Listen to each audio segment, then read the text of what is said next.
నలిగిపోయి ఎంతో బాధపడి ఈ వేళటి రోజున టైం దొరికింది, పాపం పండింది కనుకనే అతను దొరికాడు. దొరికినందుకు కాను అతను బయటికి రాకుండా ఉంటేనే సరైన ట్రీట్మెంట్ ఈ పోలీసులే గాని, చట్టస్థానాలే గాని, న్యాయస్థానాలే గాని చేస్తే ఇంకొకళ్ళు ఇటువంటి పని చెయ్యాలి, ఇటువంటి పైరసీ తీయాలి, ఇటువంటి ఐబొమ్మల్ని నెలకొల్పాలి అంటేనే వెన్నులో వణుకు పుట్టేటట్టు గవర్నమెంట్ చేస్తే బాగుంటుందని, పట్టుకున్నటువంటి ఈ రవిని పట్టుకున్నటువంటి పోలీసులు చేస్తే బాగుంటుందని నేను మరీ కోరుకుంటున్నాను.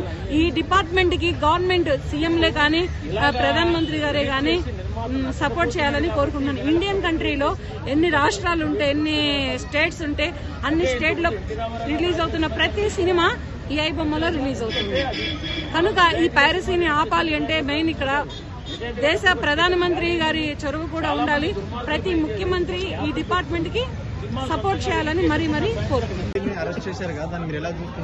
అరెస్ట్ చేయడం కరెక్టే, ఎందుకంటే సినిమా అనేది కోట్ల బిజినెస్ బ్రదర్. యాక్చువల్గా కోట్లు పెట్టి సినిమాలు తీస్తారు. ఇలాంటి ఐబొమ్మల ద్వారా దొంగగా చేయడం వల్ల సినిమా యొక్క వాల్యూ పడిపోతుంది. అంటే సినిమా నుంచి మనం చాలా నేర్చుకుంటాం.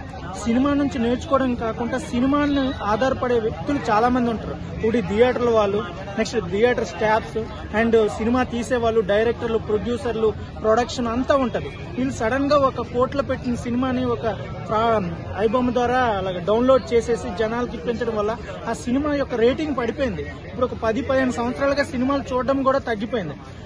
అతన్ని అరెస్ట్ చేయడమే కాదు, ఉరి తీయాలి ఫస్ట్ ఆఫ్ ఆల్. ఎందుకంటే ఇది బిజినెస్ చేస్తున్నావు. ఒకవేళ నీకు ఏదైనా ప్రాబ్లం ఉందంటే డైరెక్ట్ ఒక ప్రభుత్వం ఉంటుంది, లేదా సినీ ఫీల్డ్ ఉంటుంది, వాళ్ళ దగ్గరికి వెళ్ళి మాట్లాడాలి. ఏదో దొంగతనంగా ఇది చేయడం అనేది రాంగ్. ఒకవేళ రేట్లు పెంచారంటే ఒకసారి మాట్లాడాలి, ప్రభుత్వంతో మాట్లాడి రేట్లు తగ్గించాలి. లేదా నీకు ఇష్టం లేదంటే సినిమా చూడడం మానేసి. అంటే ఇప్పుడు ఈ ప్రభుత్వం గురించి మాట్లాడాలి బ్రదర్, మాట్లాడాలి. కోట్లు అనేది బిజినెస్ బ్రదర్. ఎంతమందో మాట్లాడారు పార్కింగ్ ఫీజు, ట్యాక్స్, ఇవన్నిటి గురించి ఎన్నోసార్లు వార్తలు వచ్చాయి. కానీ ఇంతవరకు ఎందుకు మారలేదు? ఒక రవి మీద పెట్టిన దృష్టి వీటి మీద ఎందుకు పెట్టట్లేదు? ఓకే, నువ్వు అట్లా మాట్లాడితే చాలా వ్యవస్థలో చాలా ప్రాబ్లమ్స్ వస్తాయి. ఇప్పుడు ఒక బ్యాంక్ వెళ్తావు, నువ్వు లోన్ అడుగుతావు, నువ్వు దానికి ఎలిజిబుల్ అయితేనే లోన్ ఇస్తాడు. లోన్ ఇవ్వలేదని బ్యాంక్ ని పడగొట్టేస్తాడంటే పడగొట్టావు కదా. అట్లాగే నీకు ప్రాబ్లం ఉందంటే యూ కెన్ ఫైట్ విత్ ప్రభుత్వ గవర్నమెంట్ తో ఫైట్ చేయి, లేదంటే పోలీసులో కేసు అయ్యి, లేదంటే సినిమాని ఆపించు. కానీ పోలీసులు కూడా పెద్దలకి పాజిబుల్ అవ్వదు అనేసి నువ్వు సినిమాని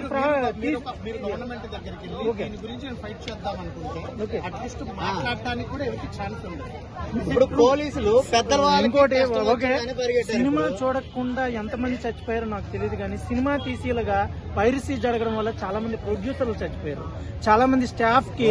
ఇప్పుడు థియేటర్ లో క్లారిటీ వచ్చింది.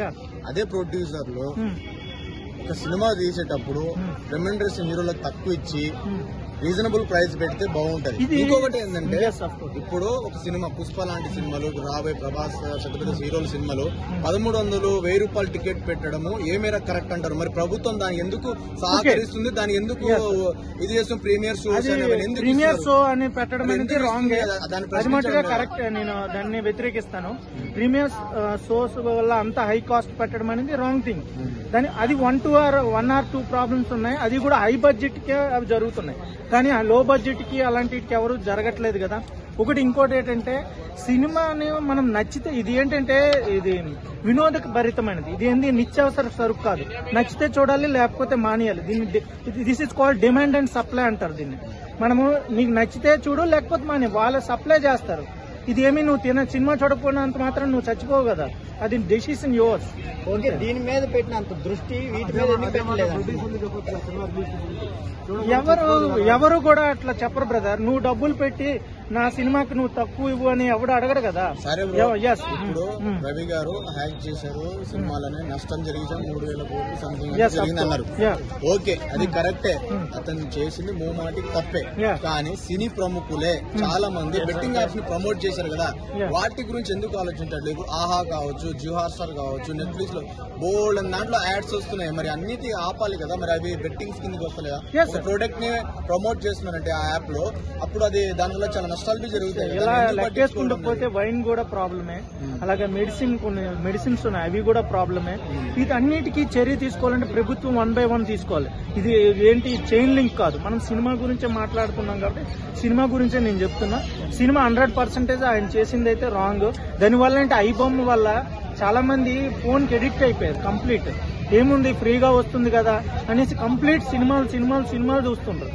దీనివల్ల ఏమవుతుందంటే అవతల ప్రొడ్యూసర్లు పోతున్నారు, అవతల సినిమా చూసేవాడు విడిపోతున్నాడు, అందరికి లాసే జరిగింది. పేదవాడి జోబులో డబ్బులు ప్రొడ్యూసర్ రాలేదనే బాధతోటి జరుగుతుంది అంతే.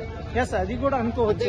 యా, ఇక్కడ మనం ఒకటి బ్రదర్, ఇది వినోదభరితమైనది, దీన్ని నువ్వు చూడాలా లేదనేది నువ్వు డిసైడ్ అవ్వాలి. మన రామ్ గోపాల్ వర్మ చెప్పినట్టుగా నువ్వు నచ్చితే చూడు, లేకపోతే మానే.